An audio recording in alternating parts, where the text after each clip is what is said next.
ಯೋಜನೆಗಳು, ಶಿಕ್ಷಣ, ಆರೋಗ್ಯ ಸಮಸ್ಯೆಗಳನ್ನು ಮುಂದಿಟ್ಟುಕೊಂಡು ಪ್ರತಿಪಕ್ಷಗಳು ಸರ್ಕಾರವನ್ನು ತೀವ್ರ ತರಾಟೆಗೆ ತೆಗೆದುಕೊಳ್ಳುವ ನಿರೀಕ್ಷೆ. ಬನ್ನಿ ವೀಕ್ಷಕರೇ, ಅಧಿವೇಶನದ ನೇರ ಪ್ರಸಾರ ನೋಡಿ ಬರೋಣ.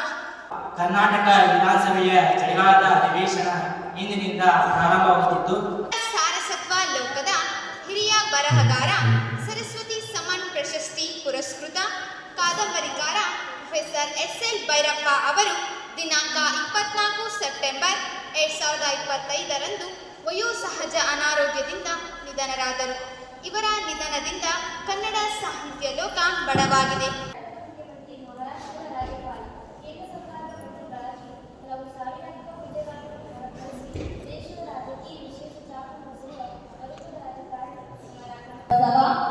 Kuvempu, doctor B R. ಅಂಬೇಡ್ಕರ್ ಅವರು ಹಾಗೂ ನಾರಾಯಣ ಗುರುಗಳಂತಹ ದಾರ್ಶನಿಕರು ತೋರಿದ ಸಮಾನತೆಯ ಹಾದಿಯಲ್ಲಿ ನಾಡನ್ನು ಮುನ್ನಡೆಸಿಕೊಂಡು ಹೋಗುತ್ತಿದ್ದೇವೆ. ಮಾನ್ಯರೇ, ದೇಶದ ಪ್ರಮುಖ ಸಂಸ್ಥೆಗಳು ಮಾಡಿರುವ ಸಮೀಕ್ಷೆಗಳ ಪ್ರಕಾರ 10% ಇರುವ ಶ್ರೀಮಂತರ ಬಳಿ 80% ಸಂಪತ್ತು ಶೇಖರಣೆಯಾಗಿದೆ. ಇಂತಹ ಸಂದರ್ಭದಲ್ಲಿ ಸಂವಿಧಾನದ ಆಶಯಗಳನ್ನು ಈಡೇರಿಸುವುದಾದರೂ ಹೇಗೆ? ಬೃಹದಾಕಾರವಾಗಿ ಬೆಳೆಯುತ್ತಿರುವ ಅಸಮಾನತೆಯನ್ನು ತಗ್ಗಿಸುವುದಾದರೂ ಹೇಗೆ ಎಂಬ ಪ್ರಶ್ನೆಗಳು ನಮ್ಮನ್ನು ಬಾಧಿಸಲಾರಂಭಿಸಿದವು. ಜನರನ್ನು ಶೋಷಣೆ ಮಾಡಿ ಅಭಿವೃದ್ಧಿ ಶೂನ್ಯ ಮಾಡಿರುವುದು. ನಿಮಗೆ ಮುಂದಿನ ಚುನಾವಣೆಯಲ್ಲಿ ಜನರು ತಕ್ಕ ಪಾಠ ಕಲಿಸಲಿದ್ದಾರೆ, ನೆನಪಿಟ್ಟುಕೊಳ್ಳುತ್ತದೆ. ಮಾನ್ಯರೇ, ಕಳೆದ 2-3 ವರ್ಷಗಳಲ್ಲಿ ಕೆಲವೊಮ್ಮೆ ಬರಗಾಲದಿಂದಾಗಿ, ಇನ್ನೂ ಕೆಲ ಬಾರಿ ಅತಿವೃಷ್ಟಿಯಿಂದಾಗಿ ರೈತರು ಸಾಲದ ಹೊಣೆಯಲ್ಲಿ ಸಿಲುಕಿದ್ದಾರೆ. ಪ್ರಾಥಮಿಕ ಕೃಷಿ ಪತ್ತಿನ ಸಹಕಾರಿ ಸಂಘ ಹಾಗೂ ಡಿಸಿಸಿ ಬ್ಯಾಂಕ್ಗಳಲ್ಲಿ 2024ರ ಜೂನ್ ಅಂತ್ಯಕ್ಕೆ 29,95,627 ಜನ ರೈತರು ಅಲ್ಪಾವಧಿ ಹಾಗೂ 1,86,527 ಜನ ರೈತರು ದೀರ್ಘಾವಧಿ ಸಾಲವನ್ನು ಪಡೆದಿದ್ದರೆಂಬುದು ತಮ್ಮ ಗಮನದಲ್ಲಿ ಇರಲಿ.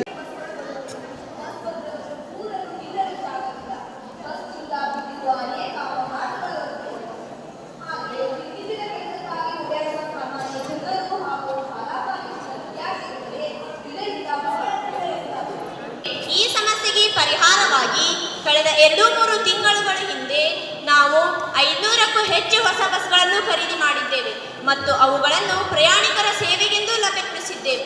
ಮುಂದಿನ ದಿನಗಳಲ್ಲಿ ಸಿಬ್ಬಂದಿ ಕೊರತೆ ನೀಗಿಸಲು ಹೊಸದಾಗಿ ಡ್ರೈವರ್, ಕಂಡಕ್ಟರ್ ಮತ್ತು ತಾಂತ್ರಿಕ ಸಿಬ್ಬಂದಿ ವರ್ಗದವರ ನೇಮಕಕ್ಕೆ ಪ್ರಸ್ತಾವನೆಯನ್ನು ಸಿದ್ಧಪಡಿಸಿದ್ದೇವೆ.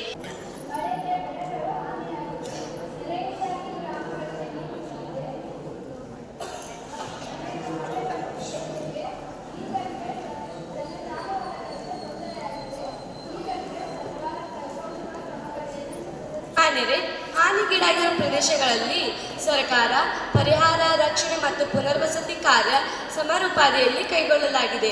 ಸುಮಾರು 777.54 ಕೋಟಿ ರೂಪಾಯಿ ಮಳೆ ನೆರೆ ಹಾನಿ ಪರಿಹಾರ ಬಿಡುಗಡೆ ಮಾಡಲಾಗಿದೆ. ರಾಜ್ಯದಲ್ಲಿ 26,000ಕ್ಕೂ ಹೆಚ್ಚು ಬಾಲಗರ್ಭಿಣಿ ಪ್ರಕರಣಗಳು ಪತ್ತೆಯಾಗಿರುವುದು ತುಂಬಾ ಕಳವಳಕಾರಿ. ಇದು ಮಕ್ಕಳಿಗೆ ಸಂಬಂಧಿಸಿದ ವಿಚಾರವಾಗಿರುವುದರಿಂದ ಬಹಳಷ್ಟು ಪ್ರಕರಣಗಳು ಬೆಳಕಿಗೆ ಬಂದಿವೆ. ಈ ಬಗ್ಗೆ ವಿಜಯ ಪ್ರಕರಣಗಳು ಸೇರಿದಂತೆ ಅನೇಕ ಪತ್ರಿಕೆಗಳಲ್ಲಿ ವರದಿ ಪ್ರಕಟವಾಗಿದೆ. ಸಾವಿರಾರು ಬಾಲ್ಯ ವಿವಾಹ ಮತ್ತು ಬಾಲಕಾರ್ಮಿಕದ ಪ್ರಕರಣಗಳು ವರದಿಯಾಗುತ್ತಿವೆ. ಇದನ್ನೆಲ್ಲ ನಿಯಂತ್ರಿಸಬೇಕಾದ ನಿಮ್ಮ ಸರ್ಕಾರ ಏನು ಮಾಡುತ್ತಿದೆ? ಈಗಾಗಲೇ ಬಾಲ್ಯ ವಿವಾಹ ಮತ್ತು ಬಾಲಕಾರ್ಮಿಕತೆಯ ನಿಷೇಧ ಕಾಯ್ದೆಗಳು ಜಾರಿಯಲ್ಲಿದ್ದು ಅವುಗಳ ಸಮರ್ಪಕ ಅನುಷ್ಠಾನಕ್ಕೆ ನಮ್ಮ ಸರ್ಕಾರ ಬದ್ಧವಾಗಿದೆ. ಮಾನ್ಯರೇ, ಸುಮಾರು 26,000ಕ್ಕೂ ಹೆಚ್ಚು ಬಾಲಗರ್ಭಿಣಿ ಪ್ರಕರಣ ಪತ್ತೆಯಾಗಿರುವುದು ನಿಜಕ್ಕೂ ಕಳವಳಕಾರಿ. ಮಕ್ಕಳ ಮೇಲಿನ ಲೈಂಗಿಕ ದೌರ್ಜನ್ಯ ಮತ್ತು ಬಾಲ್ಯ ವಿವಾಹಗಳಿಂದಾಗಿ ಇಂದು ಶಿಕ್ಷಣ ಪಡೆಯಬೇಕಾದ ವಯಸ್ಸಿನಲ್ಲಿ ಹೆಣ್ಣು ಮಕ್ಕಳು ಗರ್ಭಿಣಿಯರಾಗುತ್ತಿದ್ದಾರೆ. ಮಕ್ಕಳ ಸಹಾಯವಾಣಿ 1098 ಈ ಸಮಸ್ಯೆಗಳ ನಿಯಂತ್ರಣಕ್ಕೆ ಪ್ರಮುಖ ಅಸ್ತ್ರವಾಗಿದ್ದು, ಈ ಸಹಾಯವಾಣಿಯ ಬಗ್ಗೆ ಜನರಲ್ಲಿ ಮತ್ತು ಮಕ್ಕಳಲ್ಲಿ ಜಾಗೃತಿ ಮೂಡಿಸುವ ಕೆಲಸ ಮಾಡೋಣ. ಧನ್ಯವಾದ. ಪ್ರಶ್ನೆ ಸಂಖ್ಯೆ 113 ಮಾನ್ಯ ಕೃಷಿ ಸಚಿವರಿಗೆ.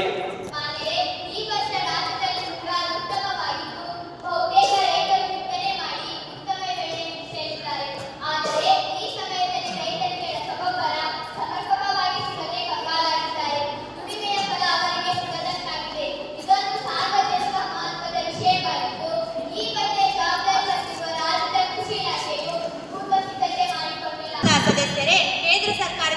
ಕರ್ನಾಟಕಕ್ಕೆ ಆಗಸ್ಟ್ರವರೆಗೆ ಪೂರೈಕೆಯಾಗಬೇಕಾದ ಯೂರಿಯಾ ರಸಗೊಬ್ಬರ ಪ್ರಮಾಣದಲ್ಲಿ 2,74,000 ಮೆಟ್ರಿಕ್ ಟನ್ ಬಾಕಿ ಇದ್ದು, ಕೇಂದ್ರದಿಂದ ಪೂರೈಕೆಯಲ್ಲಾಗದ ಕೊರತೆಯಿಂದ ಈ ಸಮಸ್ಯೆ ಎದುರಾಗಿದೆ. ಸುಮ್ಮನಿದ್ದ ರೈತರನ್ನು ವಿರೋಧ ಪಕ್ಷದವರು ಪ್ರಚೋದಿಸಿ ರಾಜಕಾರಣ ಮಾಡಿದ್ದರಿಂದಲೇ ಸಮಸ್ಯೆ ಉಲ್ಬಣಿಸಿದೆ. 15 ಲಕ್ಷಕ್ಕೂ ಹೆಚ್ಚು ಶ್ರೀಮಂತರು BPL ಕಾರ್ಡ್ ಪಡೆದು ಸರ್ಕಾರಿ ಸೌಲಭ್ಯಗಳನ್ನು ಪಡೆಯುತ್ತಿದ್ದಾರೆ. ಕೇಂದ್ರವು 12 ಮಾರ್ಗಸೂಚಿಗಳ ಬದಲಾಗಿ 5 ಮಾನದಂಡಗಳ ಮೇಲೆ ಕ್ರಮ ಕೈಗೊಳ್ಳಲು ನಿರ್ದೇಶಿಸಿದೆ. ಇದಕ್ಕೆ ಸರ್ವ ಸದಸ್ಯರು ಒಪ್ಪಿಗೆ ನೀಡಿದರೆ 15 ಲಕ್ಷ BPL ಕಾರ್ಡ್ಗಳನ್ನು APL ಕಾರ್ಡ್ಗಳಾಗಿ ಸರ್ಕಾರಿ ಶಾಲೆಗಳ ದಾಖಲಾತಿ ಕಡಿಮೆಯಾಗುತ್ತಿದ್ದು ಹಲವು ಶಾಲೆಗಳನ್ನು ಮುಚ್ಚುವ ತೀರ್ಮಾನ ಮಾಡುತ್ತಿದ್ದೀರಿ. ಇಲ್ಲಿ ಸರ್ಕಾರಿ ಶಾಲೆಗಳಿಗೆ ಬೇಕಾದ ಅಗತ್ಯ ಸೌಲಭ್ಯವಾದ ಶಾಲಾ ಕೊಠಡಿ, ಸಿಬ್ಬಂದಿಗಳು, ಶೌಚಾಲಯ, ಆಟದ ಮೈದಾನ, ಪ್ರಯೋಗಾಲಯ, ಗ್ರಂಥಾಲಯ, ಶಿಕ್ಷಕರು ಇವುಗಳನ್ನು ಸಮರ್ಪಕವಾಗಿ ಒದಗಿಸಿದರೆ ಶಾಲಾ ದಾಖಲಾತಿ ಹೇಗೆ ಕಡಿಮೆಯಾಗುತ್ತಿತ್ತು? ಮಾನ್ಯರೇ, ಸರ್ಕಾರಿ ಶಾಲೆಗಳಲ್ಲಿ 2024-25ನೇ ಸಾಲಿನಲ್ಲಿ 40.74 ಲಕ್ಷ ವಿದ್ಯಾರ್ಥಿಗಳು ಪ್ರವೇಶ ಪಡೆದಿದ್ದಾರೆ. ಸರ್ಕಾರಿ ಶಾಲೆಗಳನ್ನು ಮುಚ್ಚುವುದಿಲ್ಲ. ಕೇವಲ 4ರಿಂದ 5 ಮಕ್ಕಳಿದ್ದರೂ ಶಾಲೆ ನಡೆಸುವುದು ಕಷ್ಟ ಎಂಬ ಕಾರಣಕ್ಕೂ ನಾವು ಶಾಲೆಗಳನ್ನು ಕ್ಲಸ್ಟರಿಂಗ್ ಮಾಡುತ್ತೇವೆ. ಮಾನ್ಯರೇ, ಹೊಸ ಶಾಲಾ ಕಟ್ಟಡಗಳ ನಿರ್ಮಾಣ ಮತ್ತು ಶಿಥಿಲಾವಸ್ಥೆಯಲ್ಲಿರುವ ಕೊಠಡಿಗಳ ತುರ್ತು ದುರಸ್ತಿಗೆ ಈ ವರ್ಷ 700 ಕೋಟಿ ರೂಪಾಯಿ ಒದಗಿಸಲಾಗಿದೆ.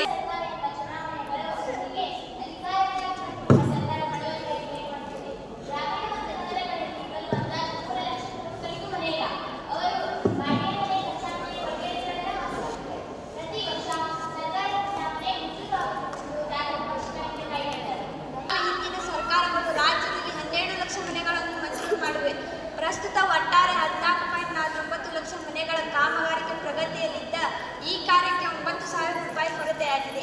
ಈ ಕಾರಣಕ್ಕಾಗಿ ಹೊಸದಾಗಿ ಮನೆಗಳನ್ನು ಮಂಜೂರು ಮಾಡಲು ಸಾಧ್ಯವಾಗಿಲ್ಲ. ಈ ಬಗೆಗೆ ಮುಖ್ಯಮಂತ್ರಿ ಅಧ್ಯಕ್ಷತೆಯಲ್ಲಿದ್ದ ಶೀಘ್ರವೇ ಸಭೆ ನಡೆಯಲಿದ್ದು ಚರ್ಚಿಸಿ ನಿರ್ಧಾರ ಕೈಗೊಳ್ಳುತ್ತವೆ. ತಮ್ಮೆಲ್ಲರಿಗೂ ಗೊತ್ತಿರುವಂತೆ ದೇಶಾದ್ಯಂತ ಚರ್ಚೆಯಾಗುತ್ತಿರುವ RCB ತಂಡದ ವಿಜಯೋತ್ಸವ ಚಿನ್ನಸ್ವಾಮಿ ಕ್ರೀಡಾಂಗಣದಲ್ಲಿ ನಡೆದ ಕಾಲ್ಪನಿಕ ದುರಂತದಲ್ಲಿ 11 ಜನ ಅಮಾಯಕ ಯುವಕರು ಸಾಗರ ದುರಂತದಲ್ಲಿ ತಮ್ಮ ಪ್ರಾಣವನ್ನು ಕಳೆದುಕೊಂಡಿದ್ದಾರೆ. ಈ ದುರಂತಕ್ಕೆ ರಾಜ್ಯ ಸರ್ಕಾರವೇ ನೇರ ಹೊಣೆ. ಕಾರಣ, ಈ ವಿಜಯೋತ್ಸವದಲ್ಲಿ ಮುಖ್ಯಮಂತ್ರಿಯವರು ಹಾಗೂ ಮುಖ್ಯಮಂತ್ರಿ ಮತ್ತು ಶಾಸಕರು ಕೂಡ ಪಾಲ್ಗೊಂಡಿದ್ದಾರೆ. ಅಷ್ಟೇ ಅಲ್ಲದೆ ವಿಜಯೋತ್ಸವಕ್ಕೆ ಅನುಮತಿ ನೀಡುವ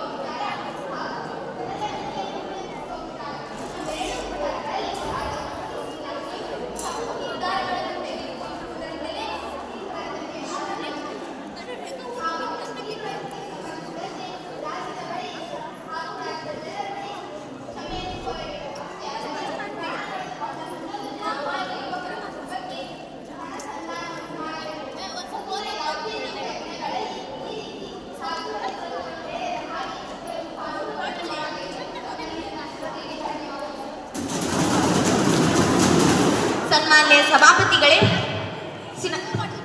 ಎಳೆ ವಯಸ್ಸಿನ ಯುವಜನರ ಸಾವು ನನ್ನನ್ನು ಅತಿಯಾಗಿ ಡಿಸ್ಟರ್ಬ್ ಮಾಡಿದೆ. 4.5 ದಶಕಗಳ ರಾಜಕೀಯ ಬದುಕಿನಲ್ಲಿ ಎಂದೂ ನೋಡದ ಈ ದುರಂತದ ಆಘಾತ ನನ್ನನ್ನು ಕಾಡುತ್ತಲೇ ಇದೆ. ಮಾನ್ಯರೇ, ಸಂವಿಧಾನ ಶಿಲ್ಪಿಯಾದ ಡಾಕ್ಟರ್ BR ಅಂಬೇಡ್ಕರ್ ಅವರ ಪ್ರಕಾರ ಭಕ್ತಿ ಮತ್ತು ವ್ಯಕ್ತಿ ಆರಾಧನೆ ಸಮೂಹ ಸಂಹಿಯಾಗಿ ದುರಂತಗಳು ಸುಲಭವಾಗಿ ಸಂಭವಿಸುತ್ತವೆ. ನಲ್ಲಿ ಸಂಭ್ರಮಾಚರಣೆಗೆ ಕಬ್ಬನ್ಪಾಕ್ ಠಾಣೆಯವರು ಲಿಖಿತವಾಗಿ ಅನುಮತಿ ಕೊಡಲಿಲ್ಲ. ಆದರೆ ಪೊಲೀಸರು ಆಯೋಜಕರೊಂದಿಗೆ ಶಾಮೀಲಾಗಿದ್ದು ಸ್ಪಷ್ಟವಾದ ಮಾತು. ಘಟನೆ ಬಗ್ಗೆ ಕುಲಂಕುಷವಾಗಿ ತನಿಖೆ ನಡೆಸುತ್ತೇವೆ ಹಾಗೂ ಇಂದಿನ ಸಭೆಯಲ್ಲಿ ಜನದಟ್ಟಣೆ ನಿಯಂತ್ರಣ ಕಾನೂನನ್ನು ಜಾರಿಗೆ ತರುವ ಮೂಲಕ ಇಂತಹ ಘಟನೆ ಮುಂದೆಲ್ಲೂ ಸಂಭವಿಸದಂತೆ ನೋಡಿಕೊಳ್ಳುತ್ತೇವೆ. ಮುಖ್ಯಮಂತ್ರಿಗಳೇ, ನಿಮ್ಮ ಆಡಳಿತ ಕಾಲದಲ್ಲಿ ಭ್ರಷ್ಟಾಚಾರ ಮಿತಿ ಮೀರಿದೆ. ಸರ್ಕಾರದ ಎಲ್ಲಾ ಇಲಾಖೆಗಳ ಶಾಸಕರ ಸಚಿವರು ಶೇಕಡಾ 40ರಿಂದ 60ರಷ್ಟು ಕಮಿಷನ್ ಪಡೆಯುತ್ತಿದ್ದಾರೆ. ಸರ್ಕಾರದ ಸಂಪುಟ ಸಚಿವರಾಗಲಿ ನಮ್ಮ ಪಕ್ಷ ಶಾಸಕರಾಗಲಿ ಈ ಭ್ರಷ್ಟಾಚಾರದಲ್ಲಿ ತೊಡಗಿರುವ ಬಗ್ಗೆ ಯಾವುದೇ ಆಧಾರಗಳಿಲ್ಲ. ನೀವು ರಾಷ್ಟ್ರೀಯ ಉದ್ಯೋಗ ಖಾತ್ರಿ ಯೋಜನೆಯಲ್ಲಿ ಕೂಲಿ ಮತ್ತು ಕೂಲಿಗಳ ಸಂಖ್ಯೆಯನ್ನು ಸತ್ಯಮಾನ ಮಾಡುತ್ತೀರಾ? ಖಂಡಿತ ಶಾಸಕರೇ, ನಿಮ್ಮ ಕಾಳಜಿಗೆ ಧನ್ಯವಾದಗಳು. ಇದು ಕೇಂದ್ರ ಸರ್ಕಾರದ ಯೋಜನೆಯಾಗಿದೆ. ನಾವು ಸೇರಿ ಕೇಂದ್ರಕ್ಕೆ ಒತ್ತಾಯಿಸೋಣ. ಧನ್ಯವಾದ. ಕೋಮು ದ್ವೇಷದ ಹೇಳಿಕೆಗಳು ರಾಜ್ಯದಲ್ಲಿ ಕೋಮುಗಲಭೆ ಹತ್ಯೆಗಳಿಗೆ ಕಾರಣವಾಗುತ್ತವೆ. ಆ ಕಾರಣ ಈ ಸರ್ಕಾರ ಅಧಿಕಾರದಲ್ಲಿರಲು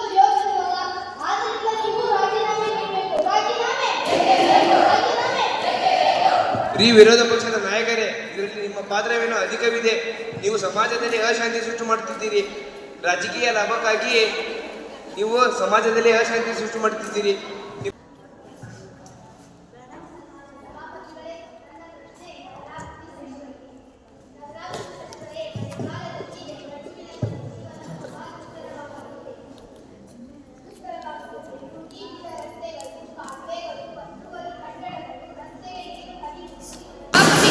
ಹಾಗೂ ವಿರೋಧ ಪಕ್ಷದ ಶಾಸಕರೇ, ಬೆಂಗಳೂರಿನ ಈ ಸ್ಥಿತಿ ಬಗ್ಗೆ ನಮಗೆ ಅರಿವಿದೆ.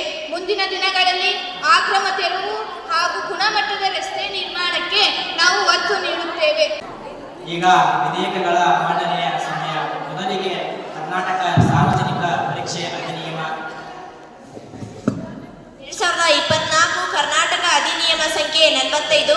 ವಿಧೇಯಕ ಸಂಕ್ಷಿಪ್ತ ಹೆಸರು ಕರ್ನಾಟಕ ಸಾರ್ವಜನಿಕ ಪರೀಕ್ಷೆ ಅಧಿನಿಯಮ 2023.